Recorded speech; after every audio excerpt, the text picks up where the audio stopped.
వరంగల్ నగరంలో బుధవారం ఉదయం నుంచి బంకుల వద్ద భారీగా వాహనదారులు బారులు తీరారు.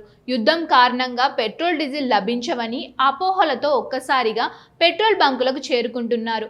దీంతో ఒక్కసారిగా బంకులలో పూర్తిగా కూడా వాహనాలతో నిండిపోయాయి. మరోవైపు ఎలాంటి కొరత లేదని, కొన్ని కంపెనీలు గతంలో క్రెడిట్ ఇచ్చేవని ఇప్పుడు క్రెడిట్ ఇవ్వకపోవడంతో తాత్కాలికంగా నో స్టాక్ బోర్డులు పెడుతున్నామని నిర్వాహకులు చెబుతున్నారు. ఇక ఇదే అంశంపై మా ప్రతినిధి ప్రదీప్ రాజు మరింత సమాచారం అందిస్తారు.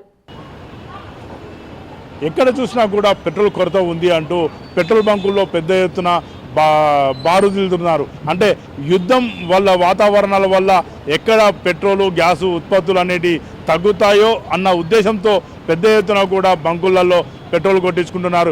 ఏ బండి చూసినా కూడా ట్యాంక్ ఫుల్తో కనబడుతుంది. అదేవిధంగా కొంతమంది క్యాన్లలో పట్టుకొని వెళ్తున్నారు. అంటే ఇదంతా కూడా యుద్ధం ఎఫెక్టా లేక మళ్ళీ లాక్డౌన్ వస్తుందా అన్న అనుమానాలు వ్యక్తం అవుతున్నాయి. దాంతో పెద్ద ఎత్తున కూడా బండ్లలో పెద్ద ఎత్తున కార్లు, ఇటు టూ వీలర్లు పెద్ద ఎత్తున కూడా డీజిల్, పెట్రోల్ మొత్తం కూడా నింపుకొని వెళ్తున్నాయి. మరి అసలు ఎందుకు ఇలాంటి పరిణామాలు వస్తున్నాయనే ఆందోళనలో కూడా ప్రజలు ఉన్నారు.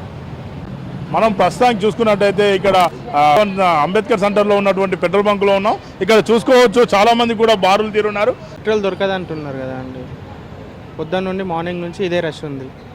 అదే మళ్ళీ పెట్రోల్ లేకపోతే ఎటే తిరగడానికి కూడా అన్నిటికీ ఇబ్బంది అవుతుంది కదా అని పెట్రోల్ పోసుకోవడానికి వచ్చాం. అంటే మీరు చెప్పండి సార్, అసలు మెయిన్ యుద్ధ కారణాలు అంటారా, ఏమంటారు? అదేనండి, యుద్ధం చేయబట్టి జనాలు ఇంత విపరీతంగా బంక్ దగ్గరకు వచ్చింది. అంటే మీకు ఎవరైనా చెప్పారా అంటే పెట్రోల్ దొరకదు అని? 2 రోజులు 3 రోజులు బంక్ బంద్ ఉంటుందట, అందుకని చెప్తే పబ్లిక్ అంతా ఇట్లా వచ్చిందండి. ఓకే, చూసుకున్నాం కదండి. అంటే 2-3 రోజుల్లో బంకులు బంద్ అవుతాయని చెప్పి పబ్లిక్లో ఒక అపోహ అనేది వచ్చింది. మరి దాని మీద మీరేమంటారు సార్? అదే మేము ఈరోజు మార్నింగ్ పేపర్ చూస్తే అర్థమైంది అంత సిచ్యువేషన్ సీరియస్ అయ్యేటట్టుందని చెప్పేసి. ఎందుకంటే ప్రపంచవ్యాప్తంగా యుద్ధాలు జరుగుతున్నాయి కదా, ఆ ప్రభావం ఏమైనా పడుతుందేమో అని చెప్పి అనుమానం. అంటే అనుమానంతోనే ముందుగా పెట్రోల్ కొట్టించుకోవడానికి వచ్చారు. అంతే, ఎగ్జాక్ట్లీ ఆ డౌట్తోనే వచ్చి ముందు కొట్టించుకుంటే సేఫ్లో ఉంటాం. కానీ అంటే ఎంత పెట్రోల్ కొట్టించుకుంటారు? ట్యాంక్ ఫుల్ చేసుకుంటాం. వార్ జరగడం వల్ల ఈ వార్ జరగడం 2 దేశాలలో వార్ జరగడం వల్ల ఇక్కడేమో మన బంకు వాళ్ళేమో ఉన్నది అట్లాంటి కొరత ఏం లేదంటా ఉన్నారు. కానీ ఇది ఒక 2 రోజుల కానించి పుకార్లు వేసే వరకు చాలా మంది ఎగబడతా ఉన్నారు. చూడండి ఇక్కడ చాలా మంది, నా బండి కూడా అక్కడ పక్క పెట్టాను. మరి ఇది ఎప్పటి వరకు ఉంటుందో. ఈ బంకు యజమానులు మాత్రం అలాంటిది ఏం లేదు, తొందరగానే అయిపోతే మాకు చాలా ఉన్నది నిల్వ చేసి ఉన్నది అని అంటున్నారు. కానీ ఇక్కడ మాత్రం ఇలా అవుతుంది. దీనికి రాష్ట్ర ప్రభుత్వాలు అన్నీ స్పందించి ఏదో ఒక నిర్ణయం తీసుకోవాలి. మాలాంటి ప్రజలకు, సామాన్య ప్రజలకు ఇబ్బంది అవుతుంది చాలా. చూసాం కదండి, ఎవరు చూసినా కూడా యుద్ధ వాతావరణం వల్ల పెద్ద ఎత్తున కూడా పెట్రోల్ సంక్షోభం, డీజిల్ సంక్షోభం వస్తుందేమో అన్న అనుమానంతో ముందస్తుగానే ట్యాంక్ ఫుల్ చేసుకొని వాళ్ళ నిత్యావసరాలకు, ముఖ్యంగా బండ్లు అవసరం కాబట్టి పెట్రోల్ కొట్టించుకోవడం జరుగుతుందని చెప్పి తెలియజేస్తున్నారు. వరంగల్ నగరంలో ఎక్కడ చూసినా కూడా పెద్ద ఎత్తున బంకుల్లో పెట్రోల్ పోయించుకుంటున్నారు. ఒక విధంగా చూసుకున్నట్టయితే కొన్ని బంకుల్లో నో స్టాక్తో బోర్డులు పెట్టి బంద్ చేసి ఉన్నాయి. అసలు ముఖ్యంగా దీనికి కారణం ఏంటి అనే విషయాలపై మనతో బంక్ ఇన్ఛార్జ్ గారు ఉన్నారు. వారిని అడిగి మరిన్ని వివరాలు తెలుసుకునే ప్రయత్నం చేద్దాం. సార్ చెప్పండి, అసలు ఈ కొరత అనేది ఎందుకు ఏర్పడుతుంది, ఏంటి అసలు? ఇది పబ్లిక్లో కృత్రిమంగా ఏర్పాటు చేసిన కొరత, అంతే తప్పించి ఏం లేదు. అనవసరమైన వదంతులను నమ్మి మీరు పెట్రోల్ పంపుల వద్ద అడావిడి చేయాల్సిన అవసరం లేదని మా విజ్ఞప్తి. అంటే మీకు ముఖ్యంగా స్టాక్ ఎక్కడి నుంచి వస్తుంది, మీరు ఎలా చేసుకోవాలి, దాని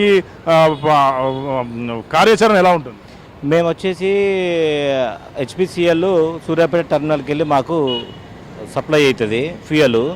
దానికి సంబంధించి మేము 1 డే బిఫోరు వాళ్ళకు పే చేస్తాం. అమౌంట్ పే చేసిన తర్వాత వస్తుంది. ఇంతకుముందు వచ్చేసి మాకు తెలిసిన సమాచారం ప్రకారంగా ఇంతకుముందు కంపెనీ క్రెడిట్ ఇచ్చేది.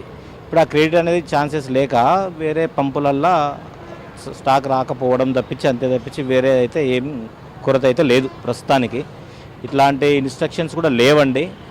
మీరు అనవసరమైన వదంతులను నమ్మి ఇబ్బంది కాకుండా ఉంటే ఉత్తమం. చాలా సంతోషం. అంటే ముఖ్యంగా చాలామంది కూడా ఈ పెట్రోల్ అనేది ట్యాంక్ ఫుల్ చేయించుకుంటున్నారు. దానివల్ల ఏమన్నా నష్టాలు ఉంటాయా? ఏముండదండి, ఫ్యూయల్లో అట్లాంటి నష్టాలు ఏముండవు. కాకపోతే ఇప్పుడున్న పరిస్థితులను బట్టి మన అవసరాన్ని బట్టి తీసుకోవడం ఉత్తమం సార్. అంతకుమించి అయితే వేరే చేయడం అది వృధానే. బ్లాక్ చేయడం అవుతుంది, ఇట్లాంటి బ్లాక్ మార్కెట్ తరలించడం అవుతుంది. మేమైతే అట్లాంటి అవకాశాలు లేదు. వేరే మేము ఎట్లా అంటే వెహికల్స్నే ఫిల్ చేస్తాం, క్యాన్లల్లో వాటిలల్లో వాటర్ బాటిల్స్లల్లో కూడా మేము వాటిని ఎంకరేజ్ చేయట్లేదండి. చూసుకున్నాం కదండి, అంటే యుద్ధం పేరుతో కృత్రిమ కొరత తప్ప ఎలాంటి కొరత అనేది లేదు. కావాలంటే కొన్ని కంపెనీలు గతంలో క్రెడిట్ ఇచ్చేవి, అలాంటిది ఇప్పుడు అమౌంట్ ఇస్తేనే ఇస్తున్నారు.